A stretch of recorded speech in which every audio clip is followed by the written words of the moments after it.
In the early hours of the morning, the poet Ivan Bezdomny is brought to a newly built psychiatric clinic outside Moscow after his frantic pursuit of Walland. Bruised, half-dressed, and furious, he insists that he is sane and that he has witnessed a supernatural conspiracy involving the devil. The doctors, calm and clinical, treat his testimony as symptoms rather than revelations.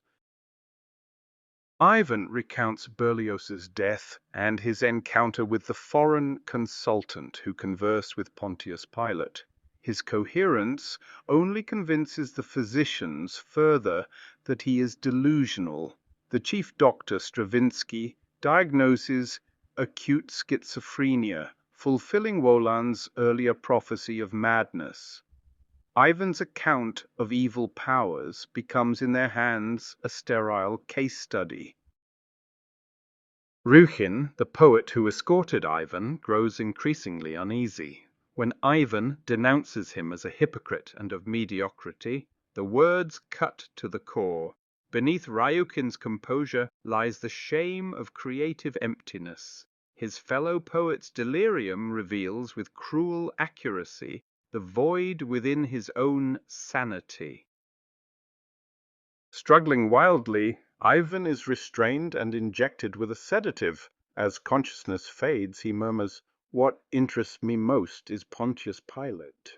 His fall into sleep becomes a passage from rationality to vision, the moment when Moscow's material night opens toward the timeless Jerusalem of the master's story.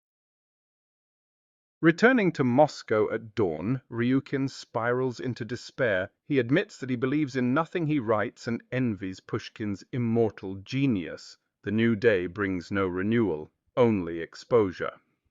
Standing before the Pushkin monument, Ryukin rails against fate and the futility of his craft, a portrait of artistic paralysis in a soulless age. Ivan's confinement exposes the central paradox of Bulgakov's world. In a society governed by reason, true perception appears as madness. The clinic's calm interrogation transforms revelation into pathology, showing that insight itself has become criminal. Ivan's supposed illness is, in fact, the price of seeing beyond ideology. Dr. Stravinsky's verdict of schizophrenia epitomizes the Soviet urge to rationalize mystery. His science becomes an act of ideological censorship, reducing spiritual experience to a medical report. The phrase, "as predicted," drips with irony. The outcome was determined long before Ivan spoke, confirming that in this world belief is pre-diagnosed as delusion. Ryukin's encounter with Ivan becomes a moral mirror. Ivan's ravings, stripped of decorum, pierce the hollow professionalism of a writer who creates without conviction. Through this reversal, Bulgakov equates artistic cowardice with spiritual death. The madman holds more truth than the sane poet who has ceased to believe in words. Ivan's sedation marks his entry into a liminal space between matter and spirit. Stripped of identity, he drifts toward revelation.